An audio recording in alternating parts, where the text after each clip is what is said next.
Well folks, welcome back to the workshop. Today we have, well, to be honest, an old dirty mess needing to be fixed up. This here is a mixing drill for mixing plaster and skim. These things never come in clean, as you can see with this one. And this one, brand and model, I'm not even sure. It could be an Alfra, it could be an Eibenstock, it could be a Refina. Don't know, we'll not know till we start scrubbing it down a bit. Either way, the three are quite similar. The Refina and Eibenstock, nearly the same machines. But if I was guessing, I would say this is a Refina because this has the square handle. I think the Eibenstock and the Alfra normally have a round handle. Could be wrong in that, but I'll guess an Alfra with this one. This is in because she ain't working and it has some other problems. Dirt ain't one of them. Now, I know in the comment section there's going to be lots of people saying this here is just a disgrace, leaving a machine like this here, even handing it in like this. This is where a mixing drill comes onto the workshop here in this country. You don't normally get them coming in clean unless they're barely used, a cheaper brand, or unless they've been bought and just never used, kept in storage or something. This is generally how they come on. These here are money makers. That's it. They're 4 plasters. Over here it's concrete and block walls. Everything's skimmed, plastered, all that there. Everything, all the plaster has to be mixed with something like this here. A mixing drill with a big whisk in the end of it. Generally it's mixed outside and the skim's taken in then. So these here are just a glorified mixing drill. They're doing dirty work and they earn the money. The boys in the plaster are generally going to be earning quite a bit of money at it. So the price of one of these here wouldn't even be a week's wages for them. So they're generally not taken care of all that much. They're there for earning money and that's it. When they fail, they come on for repair. Otherwise, they're just kept on running. These here, to be honest, they're built like tanks, so they can take quite a bit of abuse. These here Eibenstocks and the Refina ones. So this one's in, she's not working. We're going to see if we can get her fixed up and maybe tidy it up again. So customer says this particular one ain't switching on, so it could be a switch or a lead. But also there's going to be a wee preemptive repair. That bearing is just about failing there. Look. Let's say she still turns. Nope, maybe it doesn't actually. I was going to say probably still turns and oh, there we go.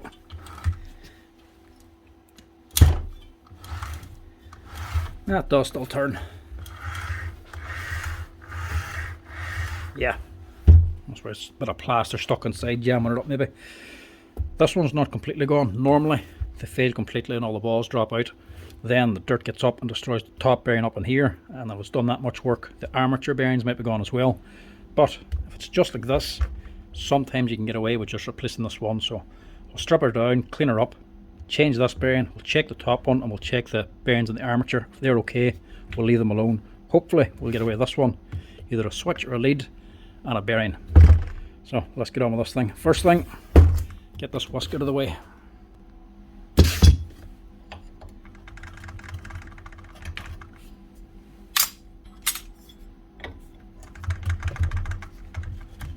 So 22 there.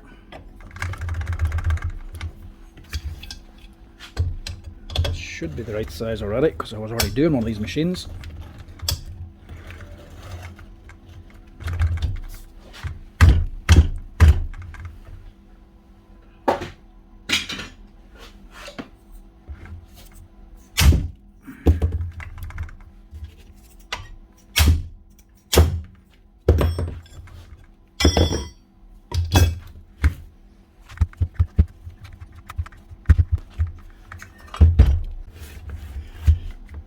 Just as normal, the machines are normally clattered and the whisk is normally a little bit cleaner than the machine. This one not so much so, but still cleaner than the body of that one. Right, where do you start? So these are the screws, 4 screws here to take the body off. So you have to take them out to separate the gearbox and the motor housing. But as you can see, can't even see the screws. So first thing, get these dug out. A small flathead screwdriver, smaller the better, and just wiggle it onto them screw heads.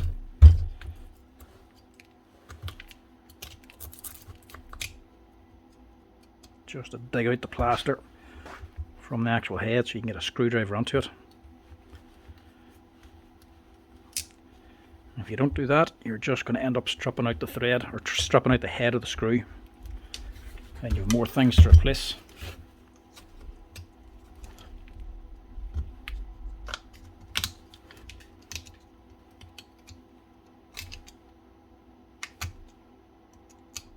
Now this one's a little bit worse than most. I don't know what this boy was mixing, unless there's a lot of corrosion on this. It's actually kind of black looking.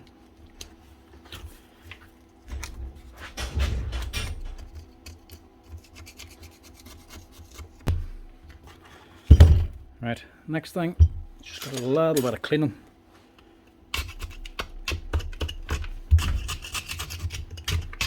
Now you can just leave all this alone. Yeah, there's definitely corrosion on this as well though. It's been sitting somewhere. I'm pretty sure this is the same boy that left in the last one I just did, which was a switch and only this bottom bearing, but it was a lot cleaner looking. So say you must have a few of these machines, and these are the backups. It needs up and running again. So you can get away with just leaving all this on and just giving it a clean. This one, there's a lot of stuff on it, so just try to give it a good clean down first.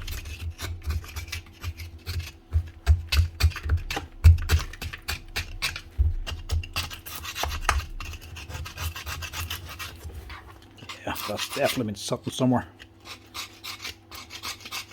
Sitting somewhere damp. All the aluminium is starting to corrode, so all the paint's coming off. So it'll not look pretty, even though it's cleaned up,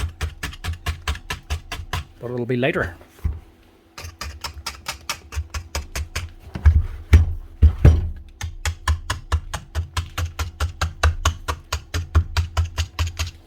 And no, I'm not destroying my screwdriver. These here are the actual wee-haw ones, the heavy duty ones. These are basically small chisels more than screwdrivers. Fantastic screwdrivers, but they're all reinforced. They're steel the whole way up, so you can even slap them with a hammer and use them as a chisel.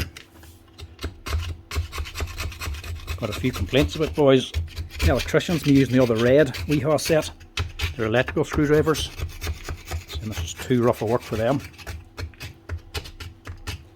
So it's perfect for these ones.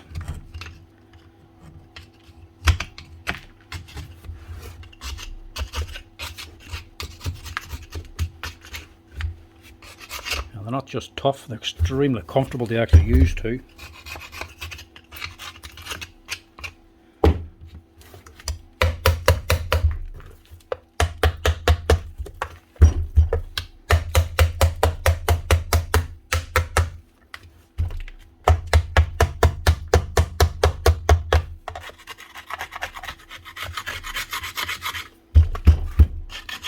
I might get away with a wire brush for the rest of it. Handle, I'm not going to be bothered about.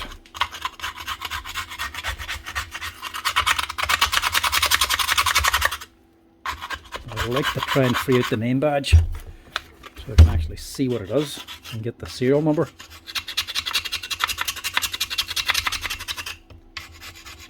I mightn't even be able to do that. Mightn't be anything left.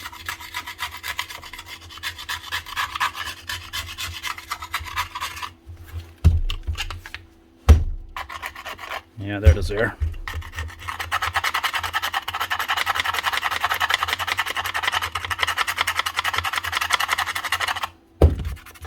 It's a Refina Mega Mixer.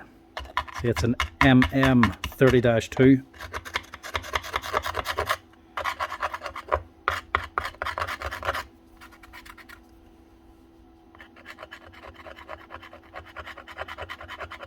It's a 2018 machine. First thing I'm going to do is see why it's not running before I start working on the bearing. So again, it's on here. 4 screws hold on this handle. Take them out as well. So obviously this man's mixing plaster, he's going to be covered in plaster. And he's gripping the machine. Normally the handle's one of the worst bits of it. At least you can see where the screw holes are on this one.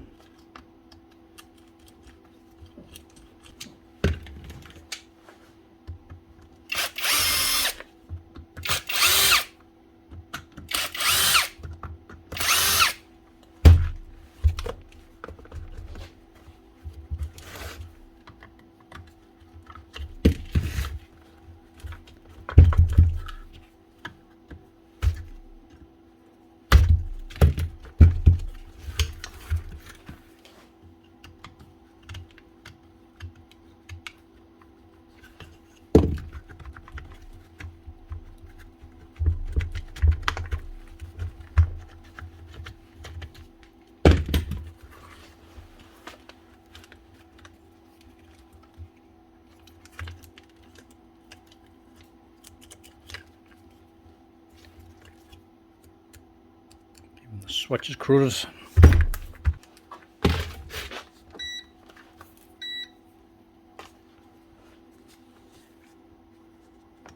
And even the plug. See, this just must have been stored somewhere dirty or something.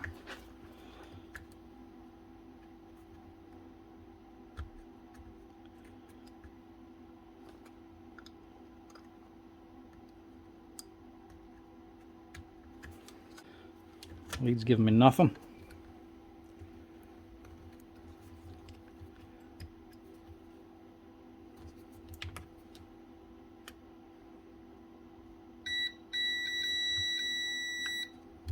The live does work.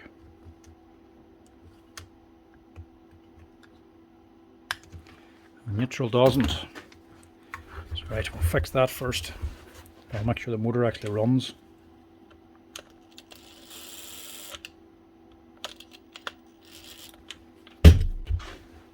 Even these ones are blocked up.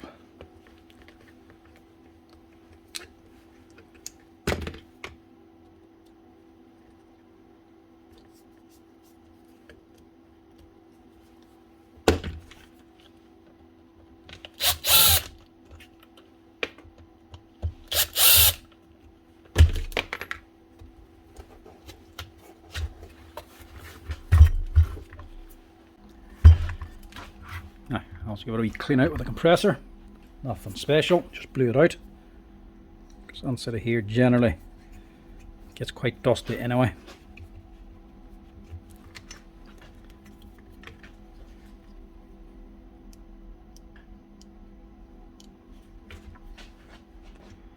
Now sometimes with these you can change the lead and the switch can still end up being faulty. These actually have a variable speed on them. Generally they'll work when you plunge them on full, but you'll not get any variable speed whenever you put them on slowly. So if that's the case, you'll generally just going to have to replace the switch anyway. And they cost around 40 or 50 euro, so they're not cheap to replace. Most boys do need the variable speed, so if it's not working, all you can do is replace. As well, if you do replace the switch or change the lead, this one might be the case,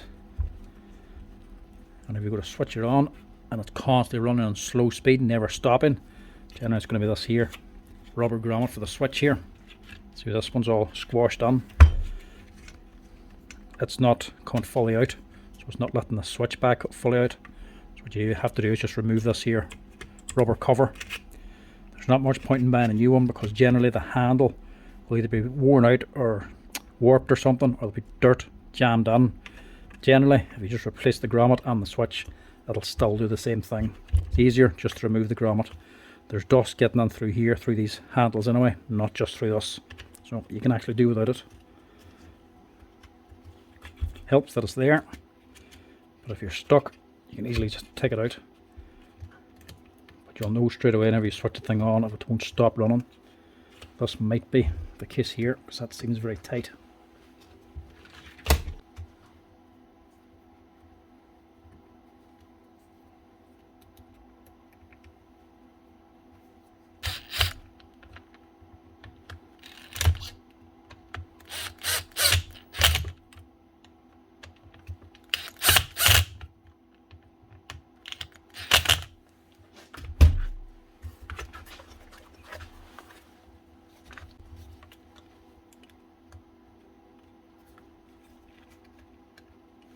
So your motor lead just runs down along the side here.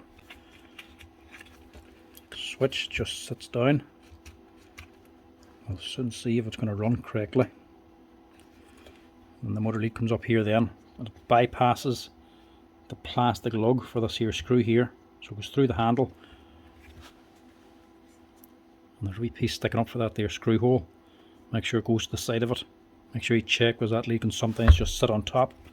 Whenever you put your cover on then and your screw, you can cut through the lead, which would be a bit of a pain, because you have to pull all the wires out then to replace that lead.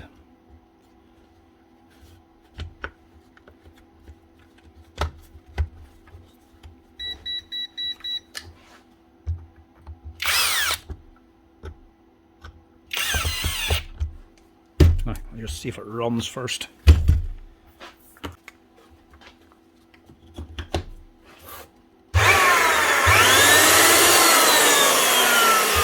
Yeah.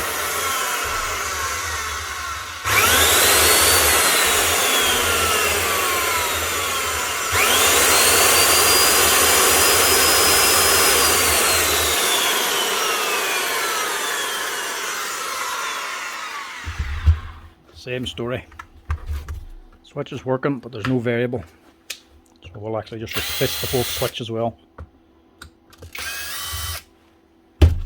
But at least the thing works.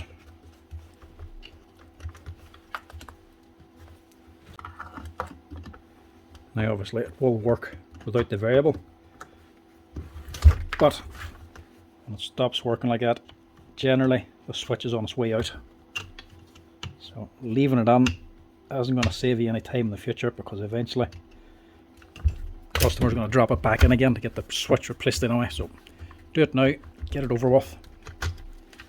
It's only going to have one labour charge.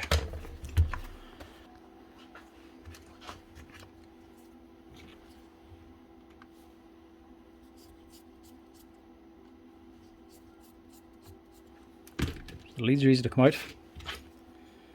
Take these leads out, you need a wee pokey. Just a flat screwdriver sharpened up. So you've got two holes for your live and your neutral. Live and neutral going to your motor are just pressed on. Same as your capacitor, these leads are just pressed on. But beside here, there's another little slot. These are actually held on by a little spring. So a wee spring plate pointing down. And if you put your lead on the top, it gets wedged against the spring, so it'll go on, but it won't come back out again. And that's what this boy is, that's the plate. So push something down to hold the spring back, and the lead will just pop straight out. And obviously someone's worked this before, because they've actually pushed this lead into the spring plate instead of the spring itself. And your live one then, your brown, you can actually see the plate there, that little wedge. So the lead's coming down, pushed onto the here, and it's getting jammed on that. So to remove it, just stick something on, get it out of the way. So replace that. Now as well, there's different types of these switches. So you actually get 3 of these types of switches using mixing drills. These are the 3 most common, and plenty of brands actually use them. They're not actually made by the manufacturer of the drill, these are just a switch brand. So these 2 are by far the most popular, the most used, you'll get the most off, but you do still get this one the odd time. Obviously this one's a different trigger, it's easy to identify. These 2, don't just ask for a mixing drill switch, you could get either one, only one's going to fit. The one we need is this one, this is the most common one. And it's part number 298.0204. That'll get you that there switch.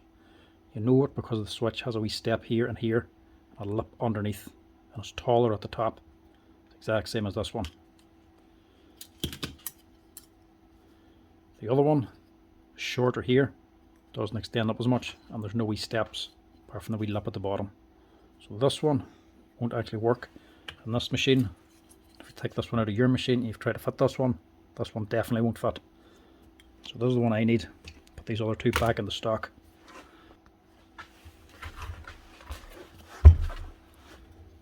So same as removal. The live is always over this side. It's only the live that actually switches. The neutral is just plugged directly in. It's always connected to the neutral line.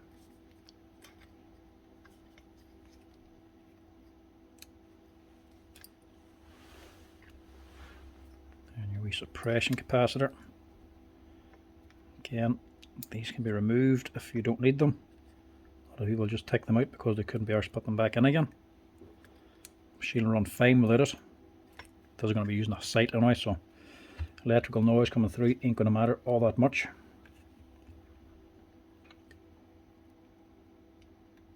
And your live and neutral, just like before.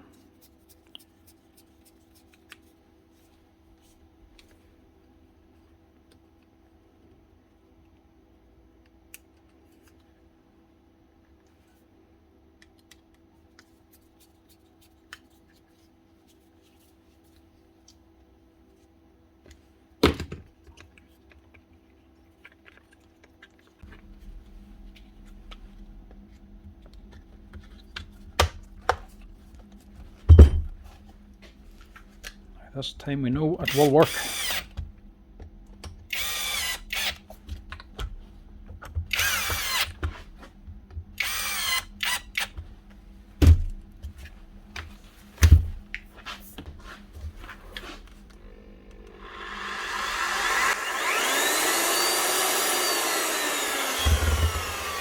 Nice one. Now, more cleaning. I have to check the brushes as well.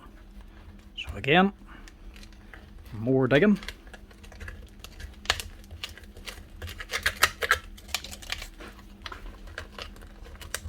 This here is just the stuff stuck in the hole. There's normally a good lump of that. The problem is still the head of the screw. It'll also have stuff stuck in it. So you have to get that dug out as well, whilst it's down inside the hole. Get the head as clean as you can. It'll scrape out, you can actually feel the slots of the Phillips head inside. And before you put a screwdriver onto it, give them holes a blow out with the compressor to get rid of all the dust. Because if dust gets into the head and you use your screwdriver or drill on it, you'll just end up stripping out the head. It'll be harder to get the cover off then.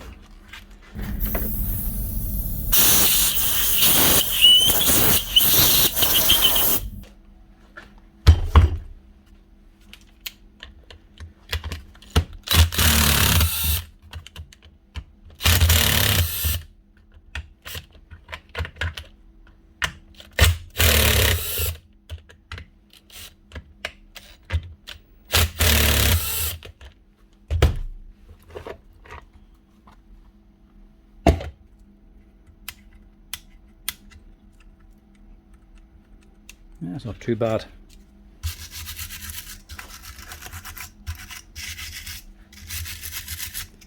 A light little clean, just it's more just to free up the dust so it's not setting and sticking the brushes.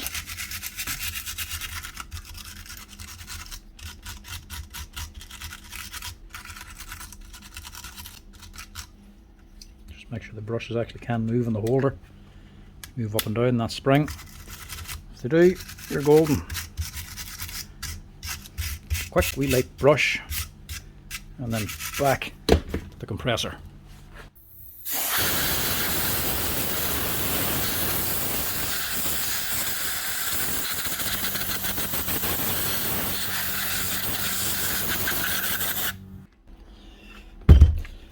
Right, back to scrubbing. There's not going to be much paint left of this thing. Most of it's going to be corroded off.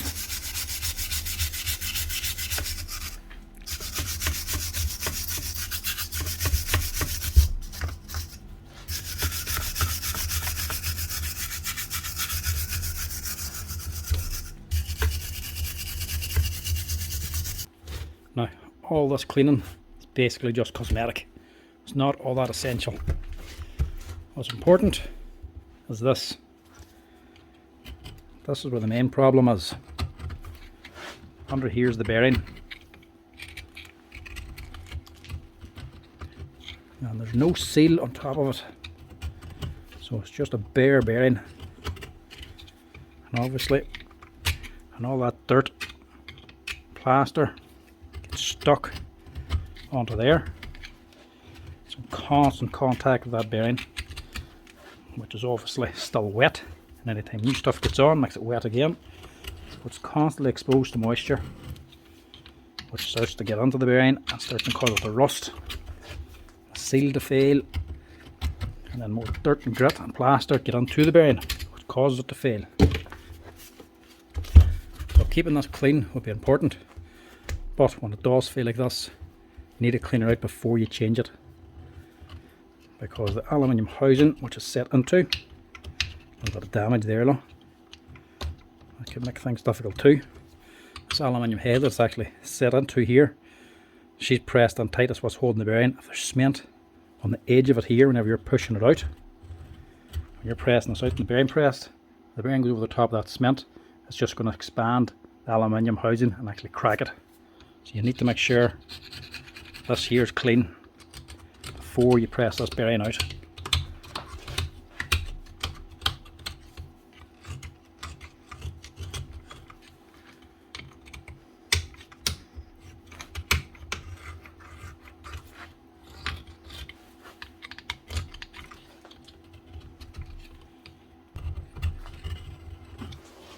That should do.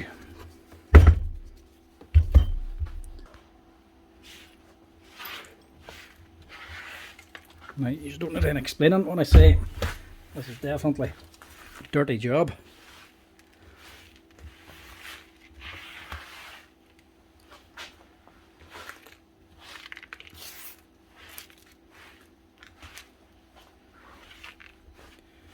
Look at all that.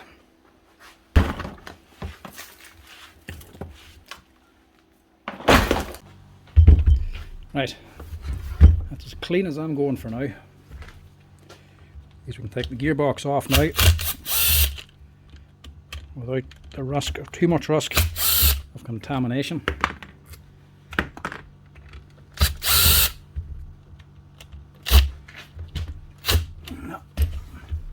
I don't want dirt or grit getting into this gearbox because, like I say, hoping this is going to be a preemptive repair, as I'll just change this here bearing and leave the rest.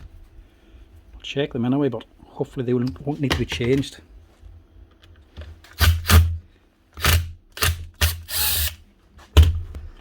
And if I'm able to get this opened up and that bearing changed without it being too dirty, I might be able to do it without having to change all the grease.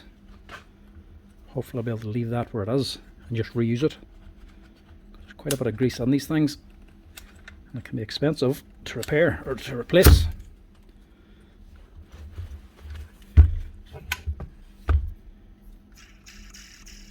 Right, that one needs to be changed anyway.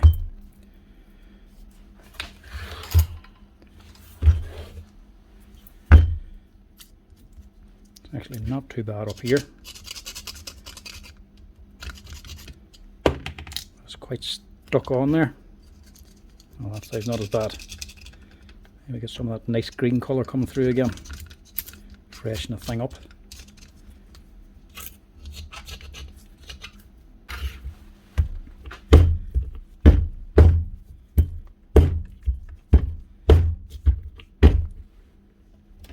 Give it a wee crack like an egg. And this gasket, it could stick to both sides, so try to prise it back a little bit so it won't stick into the one, just so that you don't tear it when you remove this here head.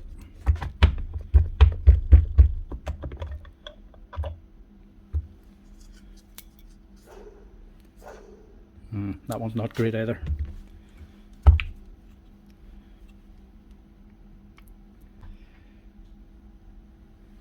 So get to that drive train out. How much do I need it to dismantle now? I suppose I have to take this out anyway, because getting that bearing out means I have to get this gear out. And this here gear, selector gear, might get in the way, so I will just take that out as well.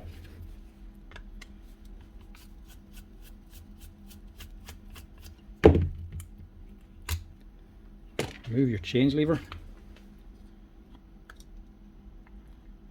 push up your selector, slide it, pull it out, and you can pull out your gear then.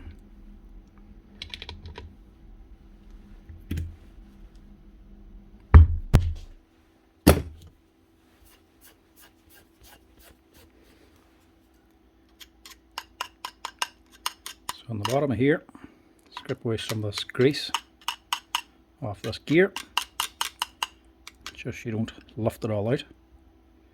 Try to keep as much on there if you can, if you're not going to be washing the whole machine out. Obviously if you're cleaning the machine out, it's not going to matter. Scoop it all out and replace it, but I'm going to try and not replace all this. So on the bottom here, there's a C-clip or a circlip.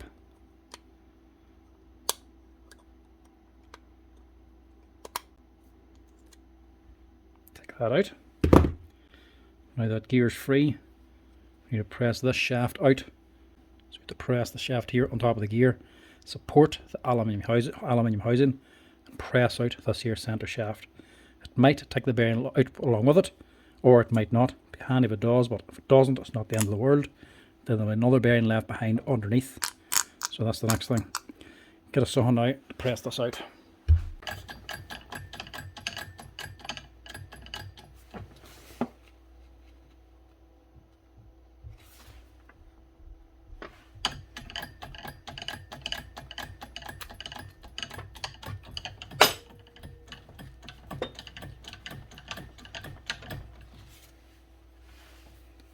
It's getting tight.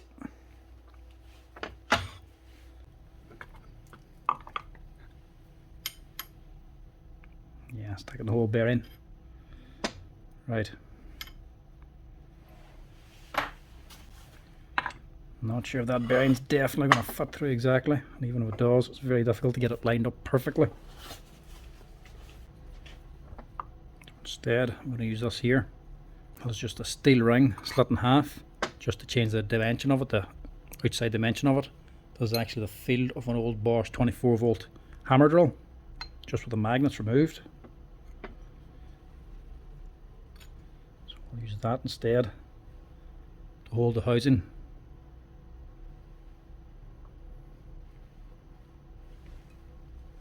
We'll keep everything else the same.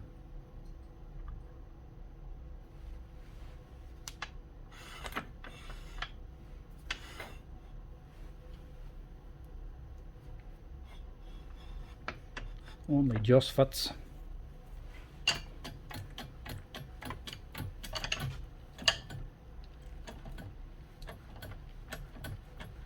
There we go.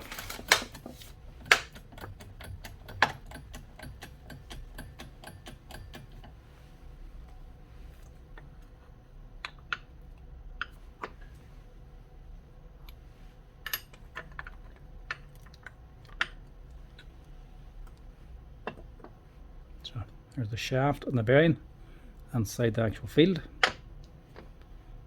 and your gear sitting loose.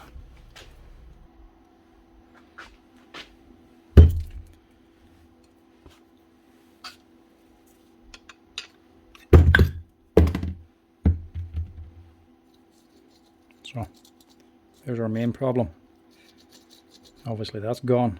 So whenever the machine's running, even if it was running, the whisk will actually be wobbling all over the place, making a lot of vibration, so have to change that. Tidy up that shaft a little bit as well. You may think there's a C-clip holding this in, but there's actually not. There's nothing. It just presses directly off. So press that off in a little minute. Just pull this gear out for now and check the other bearing.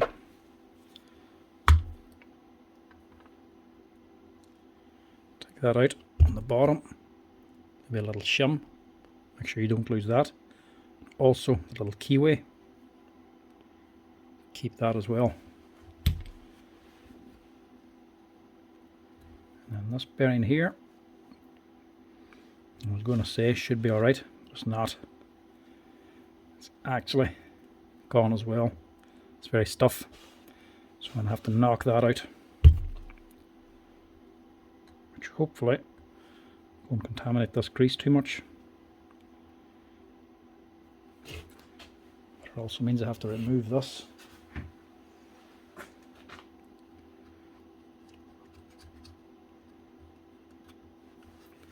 Hopefully without damaging it.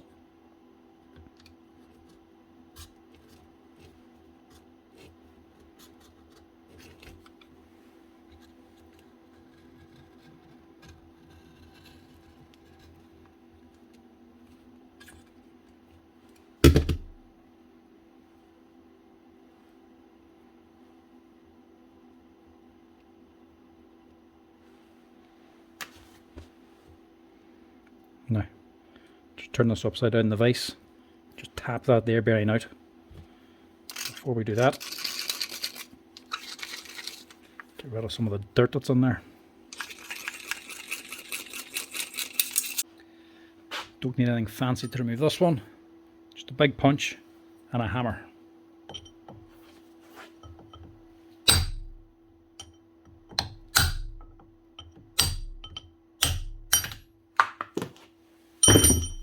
it's out. Now, the bearings might be gone, but you can't say they use bad bearings in these things. They actually use Naki bearings. They're actually a Japanese bearing, quite a good quality one. This top one is actually a 6004. So it's the first one we'll put on here. Put this one on top first before we do anything else.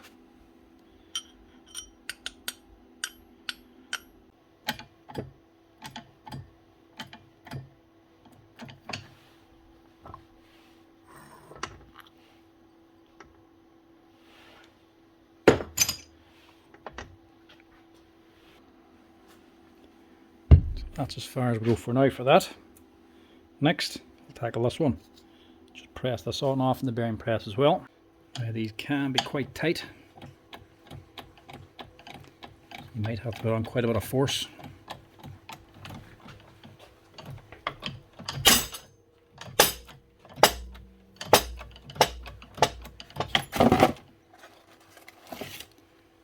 There we go. I'll have to clean that head up a wee bit as well, just to get the rest of the cement off and figure out what size it is. So the shaft, don't worry about this rust here, that's not going to do anything. The bearing surfaces are here and here. This one's smaller, this one's thicker, so this rust won't actually get in the way. Just clean the rust off the head. The bearing is actually a 6205. I have a very nicely aged 2019 NSK one instead of an FAG. So we'll go with the NSK today. So press this onto the shaft first.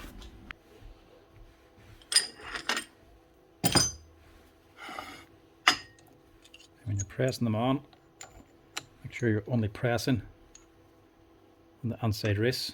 This is a big long shaft, it's hard to get something to actually fit down like a socket. It's going to actually fit on the inside and actually go the whole way down, so do it back to front. Get yourself a washer. That's an exact fit. Put your bearing on with the washer.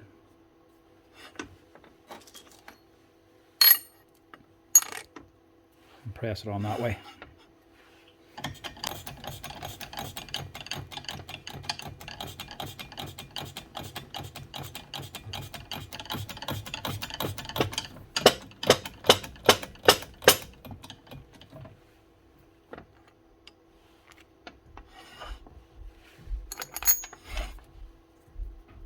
There you go. Better than trying to search for a big long shaft to fit. Now the reason I'm doing this way back and forth is to get this one set on and this one set on. So now when you go to fit, you can press the outside race of this one into this housing and support the inside race of this one whenever you're pressing the two of them. You're pressing the two bearings in at the same time now. This is just the wee awkward bit. But this allows you to not put any stress on either one.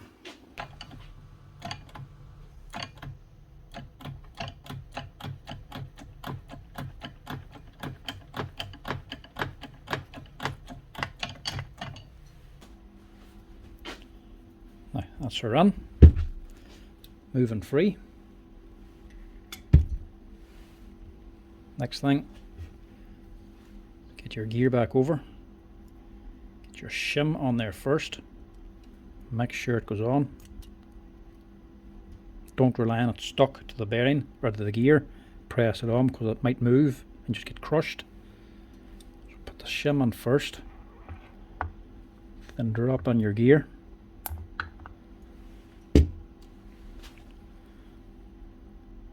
And then poke your keyway back down to where it's meant to be, so that it's all sitting in the right location, ready to press. And just get something over the top now of the gear and maybe the edge of the keyway and press the whole lot down.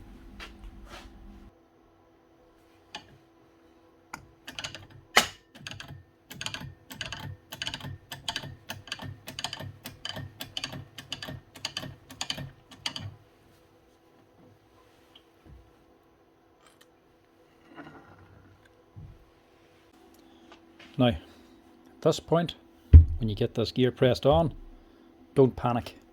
You'll probably be disheartened at this moment because you think you've messed up, because the shaft doesn't turn. Locked solid. Don't go panicking and trying to take things apart thinking you've put it together wrong and it's not lining up or something. There's nothing actually wrong. When you press that gear down, everything does shift just a little bit, about half a mil or a mil, and the gear touches the edge of the aluminium wall here, the housing, and sticks. Very easy to fix. Just about every single time you'll have to do this. And again, hammer to the rescue.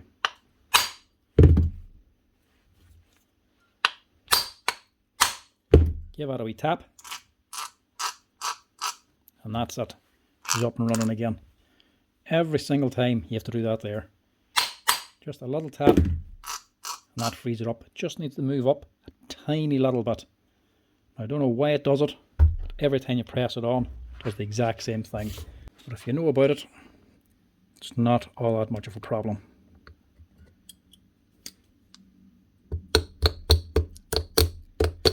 So, drop your C-clip back into place. And that's your bearings changed on the gear housing. Now, when you're that far, you can go and install your speed selector gear. This twin gear here. Just give the spindle a bit of a spin to find the keyway. To get it to lock in. Leave it at the top. You notice I'm not washing any of these out. They all should be fairly clean, but they're still covered in grease. Drop on your selector lever. That's just a round bar with a metal foot in the end of it. It slides in between the two gears. So drop it down, slide it across, and just leave it up at the top.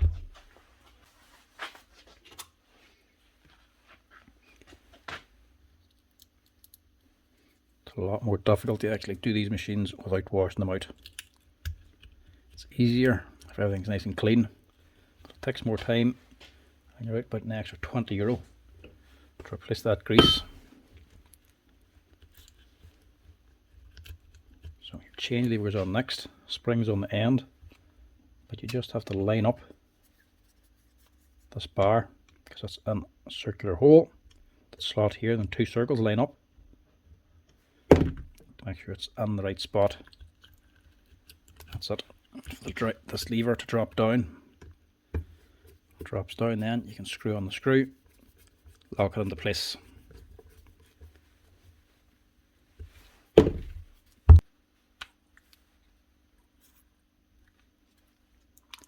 that's exactly dropping down your gear. That's why there's two gears on top of this. When it's in the top position, it's engaging this gear here. When it's in the bottom position, it's engaging this one, giving you two different speeds. So there's actually your drive transfer, your drive train.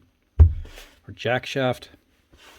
The armature's on the top, and that's actually driving this here top gear. So this is what's transferring all the power, and depending on which gear it goes on to, gives you your different speeds. That back to the top again.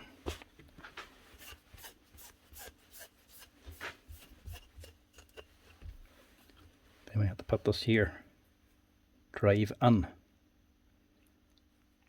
Pull back some of that grease just to see what you're doing.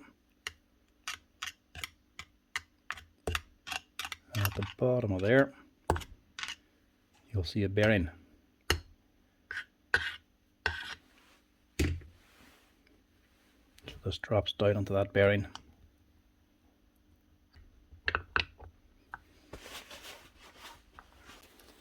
Now she's tight, you can just give it a very gentle persuading. Something they can tight coming out as well.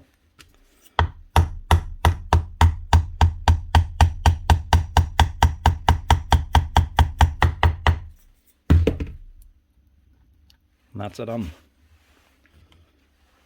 Finish it off then. Just putting your gasket back on again and have it ready to go. Now, that's that bit. Also, gonna have to do this one.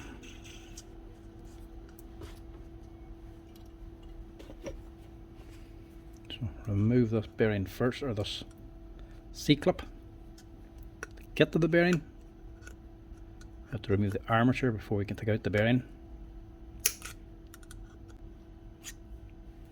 Take that out, press out the armature.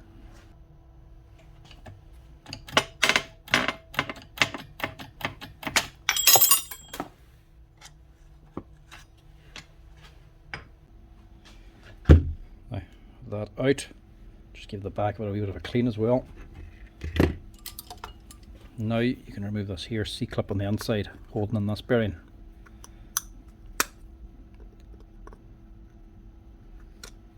And to get that out, just give it a wee tap.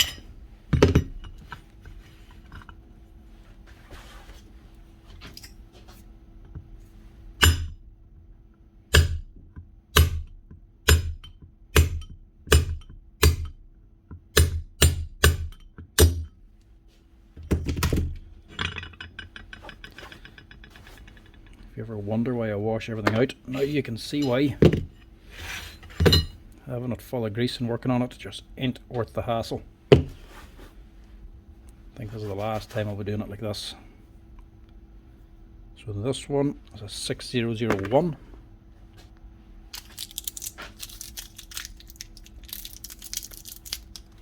Our NSK bearing here. Just see if that'll drop on with a bit of heat. Nice change because it's still freezing cold here, but a heat would be nice.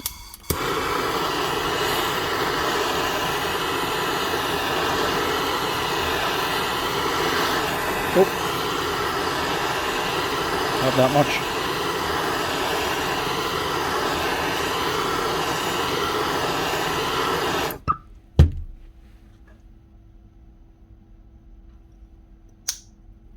Drop her on. And reinstall the bearing clip.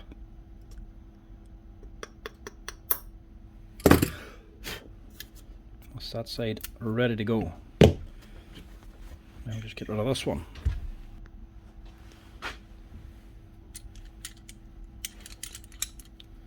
I keep getting asked about these bearing pullers. These are called a micro puller. This brand here, Skis, SKSYKES. That's the type number 082150. Costs about 140 or 150 euro. But you can also get a similar set on Amazon, which I actually have at home, for general stuff I do at home. Nothing wrong with them. So if you want, I'll actually just stick a link in the bottom to anybody looking for them. Because they're wild handy to have, especially for smaller bearings like this.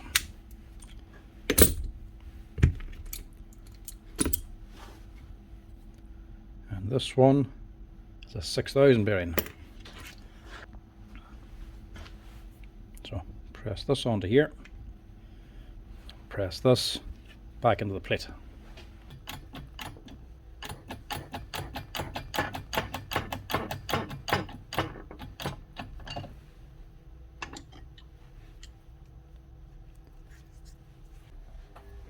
So first off, you want something to support that on a wrist. Drop that on there, and drop your armature on top.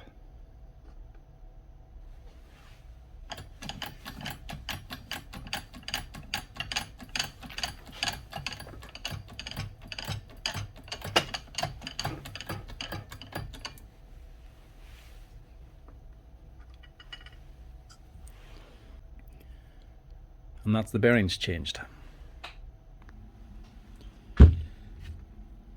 Last thing now, before you forget, fit this here top C-clip again.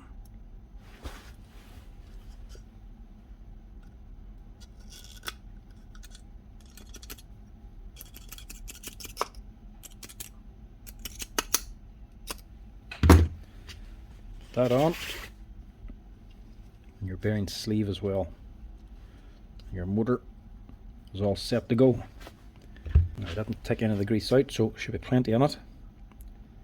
Them needle bearings, we'll just give them a wee quick top up, just to guarantee there's stuff on there. There's not much point in putting any in there. So, no way to really put this on wrong. There's an extra hole here for this pin. They just line up.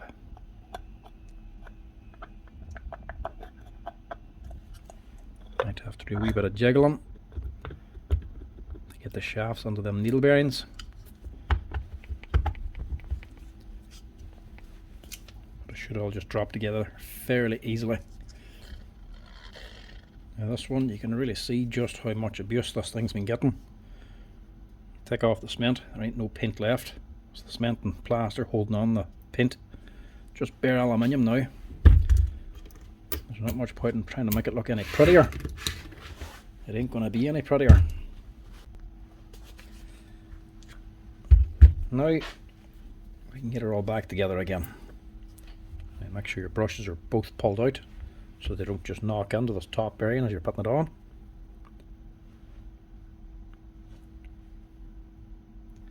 That cover could probably go on the other way around, because one side's a little bit sloped. It's a sharp edge, that's a sloped edge. Put it on that way. Don't think it'll make much difference, but it will make it easier to put on. Now orientation, your slide switch, your speed selector, goes the same size as your actual trigger switch.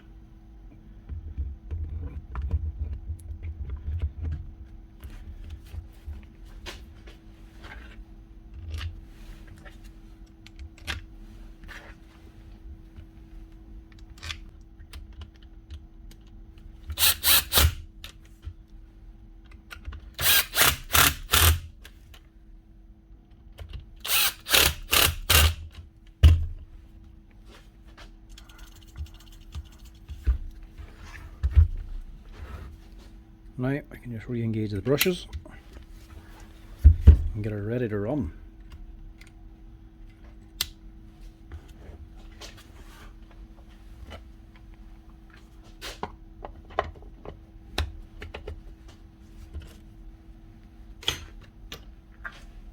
The screws for the top are a lot thinner. Don't be getting them mixed up.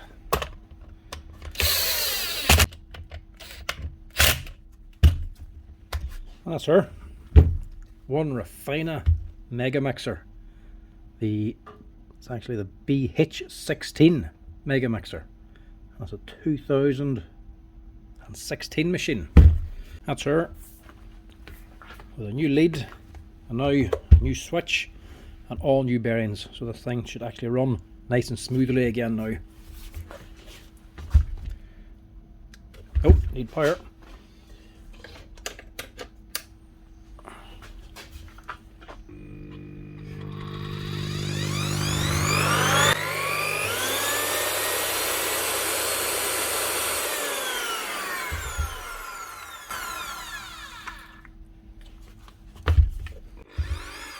Your low speed.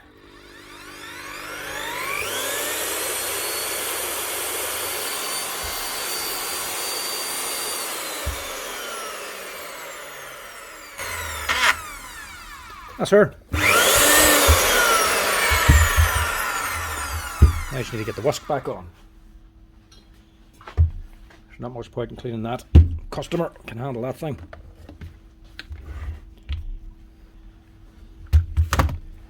Prop it up a little bit.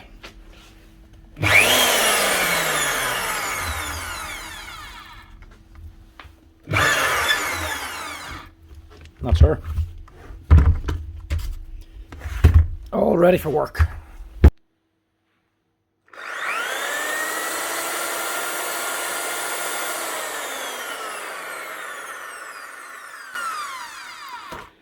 I mean, look at the mess of the place. At least the bench is clean enough. That's her, folks. The Refina or even Eibenstock paddle mixing drill. That's so you can change the lead, the switch, and the whole bearings. My advice if you're ever doing the bearings, just wash the thing out and put on fresh grease. Saves you a wee bit of money leaving the grease on, but clatters everything. I mean, everyone on the bench and even the bearing press covered in grease now, so to be honest, not really worth the hassle. Clean everything out, get rid of the old grease. There's nothing wrong with the old stuff, it's just gets in the way and makes everything dirty. But that's how you fix them up if you ever need to. As always, folks, thanks for watching. Hope you're enjoying the videos. If you're liking them, give us a wee like and a follow down below at the bottom. And if you want any questions answered, drop us a wee comment as well. Anyway, thanks for watching. Cheers.